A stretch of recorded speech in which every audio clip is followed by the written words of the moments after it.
complexity of marriage. If I marry a wrong person, what should I do?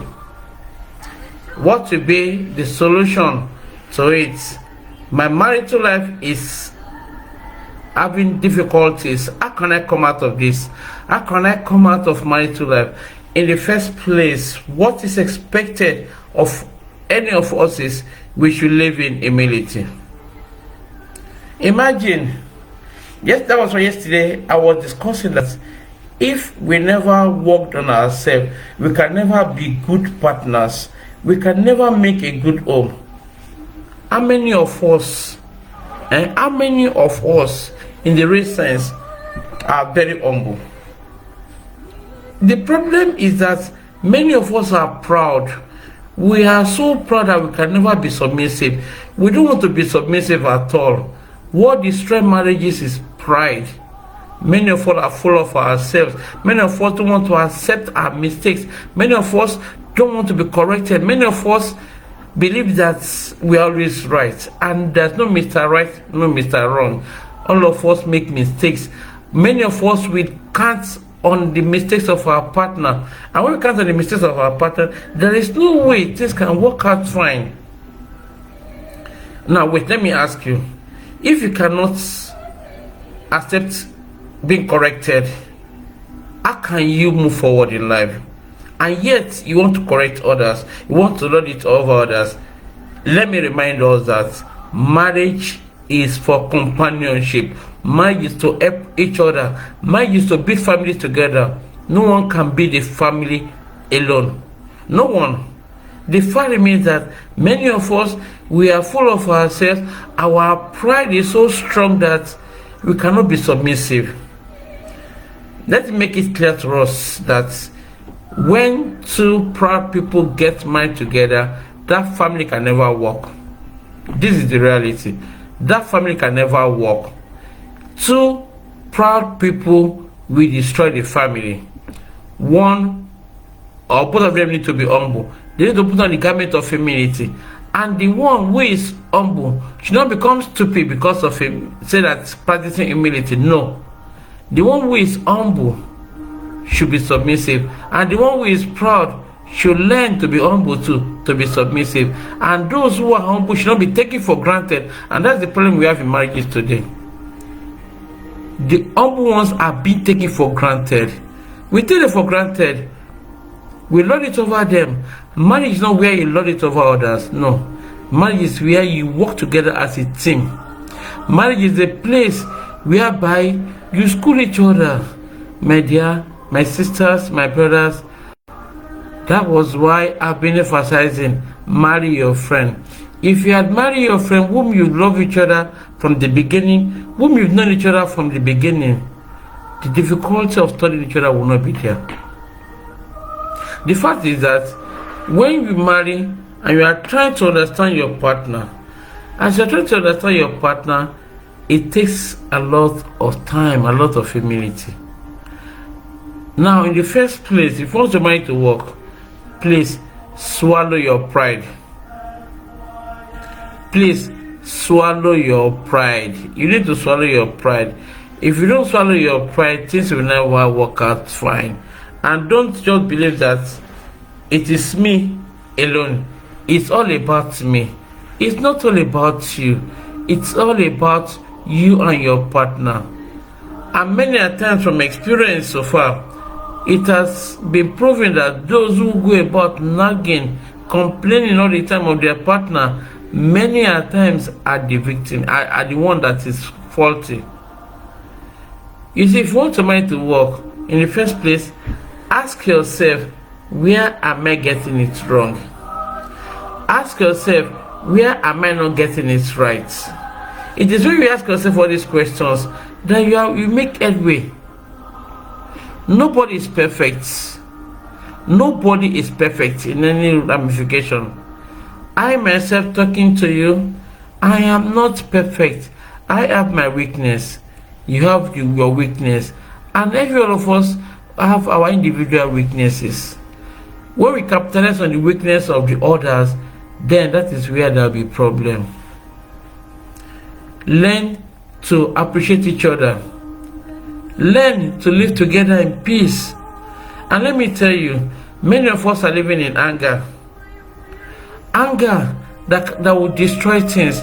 Anger that will take us nowhere. Anger that has no impact, positive impact in our lives. And some of us will say, I'm a not-tempered person. I can't change. I can't change. Who told you cannot change? You can change. Hot-temperedness destroys things. And why is it called hot-temperedness? Why is it called hot-temper? Because the moment you are getting angry, when the anger is beginning to arouse in you, to rise in you, your temperature begins to rise alongside with it. And when your temperature is rising, it's becoming hot. And as it's becoming hot, your temper too rises. Because as your temper is rising, your blood pressure is rising. That's why they call it hot temper, because your temper rising alongside with your temperature rising, you then become hot temper. Then, ever since you've been getting angry, have you ever in your life gained anything positive? No. My dear brothers, my dear sisters, let me be sincere with you. If you want to mind to work on yourself first. Discover your very self. Discover those things that are wrong in you. Discover those things that makes others to complain about you. Discover those things that makes it not to work fine. Discover those things which are lacking in you and work on yourself. If possible, seek for assistance. Go to people that can help you, that can assist you, that can counsel you, and be ready to take correction. Part of our problem again is that we don't like to take correction. We love to be in our world. This is me. Nobody can correct me. Nobody can tell me what to do. I know what I'm doing. Nobody is an island. And learn to appreciate your partner also. And I'm going to be sincere with you. Be careful on the type of friends you have. Stop comparing your friends. Stop comparing your friends. But when you keep comparing your friends, I tell you most solemnly, you will not see the good in your partner any longer. Are you comparing your friends? Are you comparing your partner? Social status, useless man. Look at your mates. Look at this, look at that. Are you sure? Let me give you a story of a man, a noble man, who lived a good example for his child to follow. And the child actually appreciated the father. The father loved the wife so much that one day the wife came back from work and rushed to the kitchen, and she was cooking. As she was cooking, she made a mistake. The food becomes salty. Do you know what this man did? This man did when he came back. So before he came back, the wife discovered that the food was salty, and discovered with his child, say, "My child, I don't know how your father is going to react tonight. The food is too salty. I'm afraid it may flare up, may get angry at me." The child was trying to console the mother. So when the father came, she doesn't know how to go and tell the father, please, the husband, please, my darling, look at what happened now. And the child too was observing what to be the reaction of the father. And when the father came back, he took the food and was sitting and said, "Darling, wow, you cook so wonderful. Today is the best meal I've ever tasted in this house." The wife was taken aback and said, no, so sweet. I mean it, very tasty. And the man ate the food, made sure he finished the food as usual. Then after the meal, at night, the child said, "Daddy, can I have a word with you?" He said, "Come on, no problem." He said, "Daddy, wait, how come you say the food is sweet, tasty? I and mommy discussed that the food was very salty, and I tasted it was very salty. We were afraid of telling you. And when you now said, the food was the best food you have ever eaten, mommy have been cooking," the father said, "Yes, because I love your mother. I cannot condemn your mother. Your mother has been there for us. I know she made a mistake. I cannot, because of the mistake of today, to condemn her. No, I won't condemn her. Rather, I will encourage her. That will make her not to make mistake again next time." And the child said, "Wow, Daddy, you are a wonderful father. I learned from you today. I will try to be like you when I grow up." That is showing a good example. So my dear, Try to work on yourself. Try to appreciate your partner. And again, if your partner is having problem with you, or you have a problem with your partner, whichever way, one thing I want to let you know is this: try as much as you can to remind each other of when you started the relationship. Very, very important. Just say, darling, can we have some discussion? Then go to your room. Say, darling, can you remember the first time we met? Remember what I saw in you? Tell each other what you saw in each other. The problem we have again is this: we hardly remind each other of our beginning. We forget so soon the sweet memory we shared together when we started the relationship. We focus on the present. The joyful moment of the past, remind each other as couple. If things are not working out fine again, look at her and say, I still love you. When you say these words, naturally, ladies, they are being carried away with what they hear from the man. And men are being carried away with what they see. More it is always advisable. Women, dress very well. This is what attracts men. Women, man, say sweet things to your wife, so that another man outside will not tell her sweet things. When you come back, you never say sweet things to your wife. Another man out there saying sweet things to your wife, she will get carried away. And the woman, if you're not dressing well, and the man is dressing, those who are dressing well outside, he will get carried away. And that one is communication. We lack communication. When we don't communicate, how do we grow?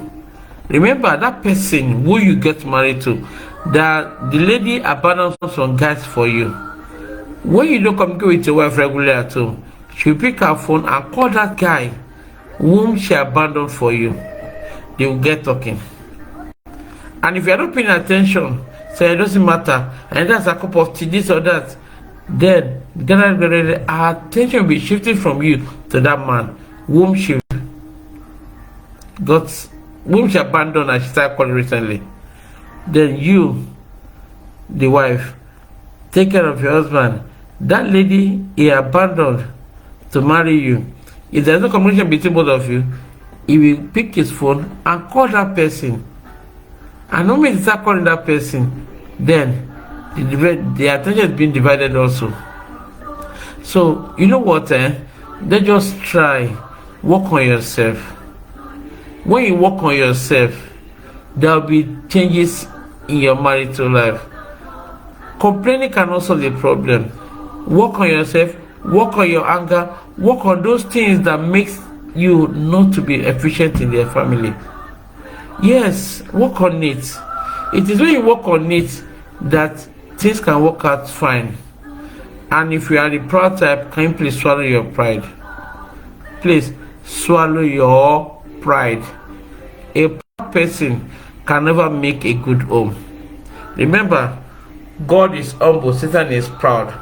If you are the proud type, you are on the side of Satan. If you are the humble type, you are the type on the side of God. And remember, those who are proud take this personal. Those who are proud are never humble. Those who are proud, they lord it over others. Those who are proud are authoritative. Those who are proud do not take correction. They take this personal. They always feel they are in charge. So when you have people like this, be careful. Or you are the type of person, be careful. If you want the money to work, please, you can make it work. Tonight I will stop. Then we'll continue next week again. Thank you for listening, and God bless you. Good night.